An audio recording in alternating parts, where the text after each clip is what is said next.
It's a cool, gusty morning this morning, and we're lucky enough to be sitting with the Picadilly female and her youngster. The mother's draped over a perfect branch with a lovely view of tree camp in the background.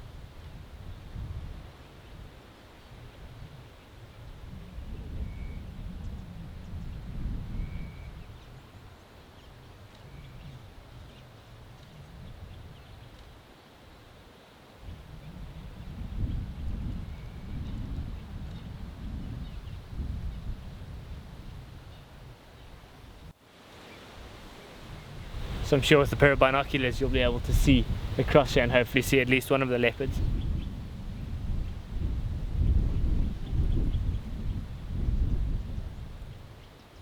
We've got about 15 to 20% of an impala hoisted up into a spectacular jackalberry. The youngster's a little bit more nervous and it's higher up, closer to where the kill is.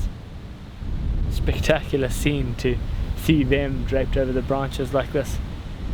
With where the mother's lying, photographically it's been phenomenal, allowing us some perfect opportunities to get some epic shots.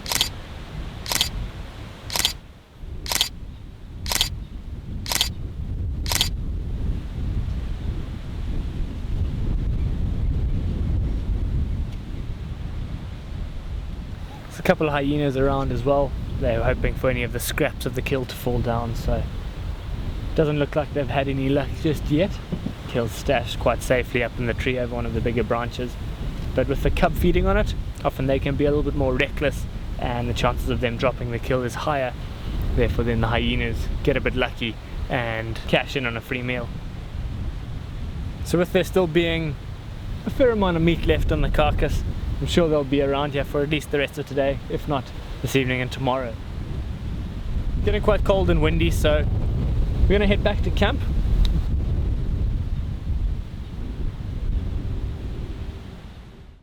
So a vehicle coming in about an hour ago saw a pride of young lions following or trailing a dazzle of zebra, within which one of the zebra was limping quite badly. So we're on our way straight there now to see if the lions have got any closer to the zebra or what's going to happen.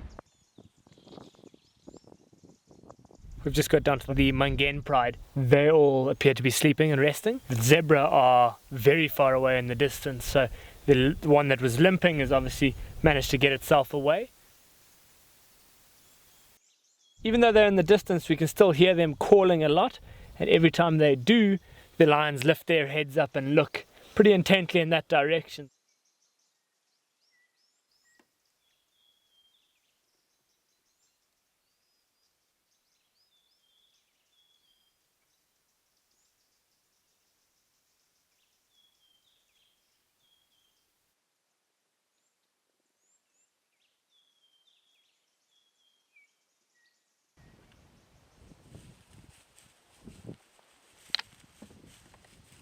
If we stick with them into the early hours of the evening, I'm sure they're going to make a beeline straight across to where those zebra are.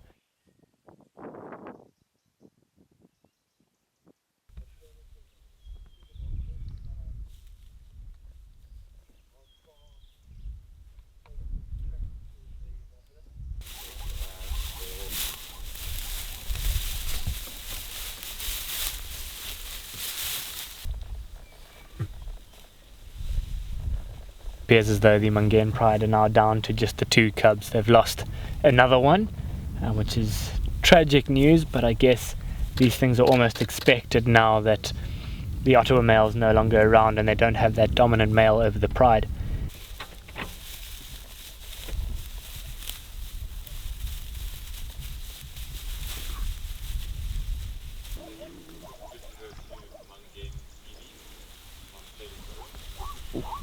So after waiting pretty patiently for them to get up, temptation in the distance with all the zebra alarm calling, they finally got up and now heading in the direction of the zebra. Watching a hunt isn't necessarily all about the blood and guts and the gore. It's about survival, and the lions need to survive just how everything else out here needs to survive. Living a carnivorous lifestyle, it's obligatory for the lions to hunt and kill other animals in order for them to survive. And so, although it is quite tough and gruesome to watch, it's necessary.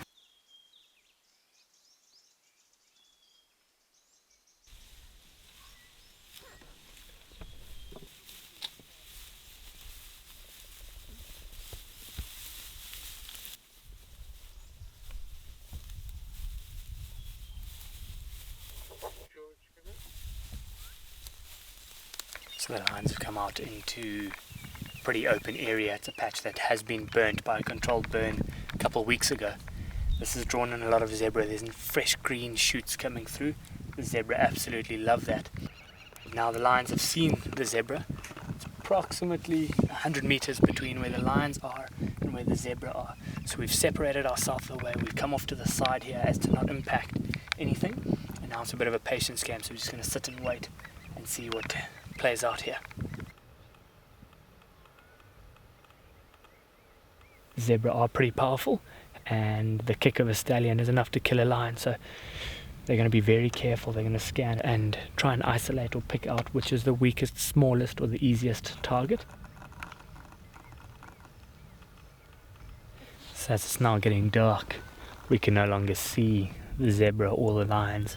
We don't want to shine a spotlight either, because that's going to illuminate either where the zebra are or where the lions are, and we don't want to give either of them away. So as soon as we hear the footsteps of the lions or the zebra running, we know that something's going on, and we'll then try and get our vehicles in there.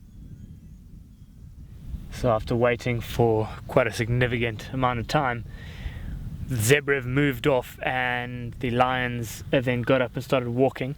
Because they've got the young cub with them, we don't want to stay here too much longer, as well as by shining the spotlights around, we're just going to highlight to any potential prey that the lions are here.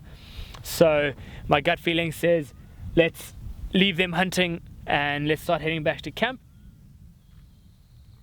So we've just found the Plaque Rock Female.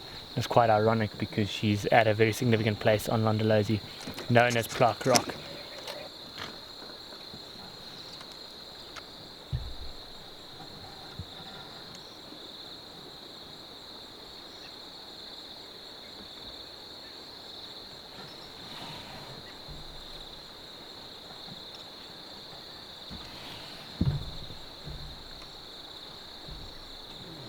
And the plaques are dedicated to two iconic individuals that were part of the Londolozi family.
It's pretty phenomenal to see her up on these boulders. I can guarantee you that if you asked any of the rangers here, that they would all be desperate to see a leopard up on these boulders. So lucky that we're in the right place at the right time.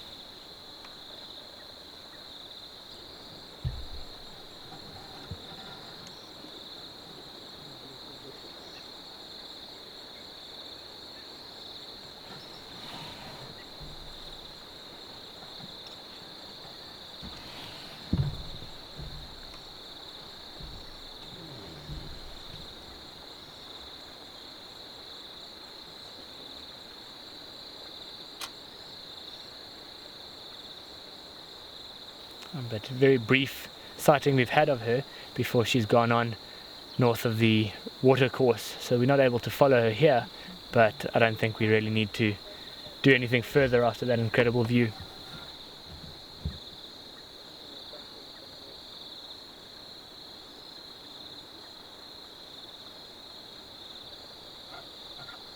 And we'll hang around here for a bit longer in case she does cross back through the river, but I mean, phenomenal nonetheless.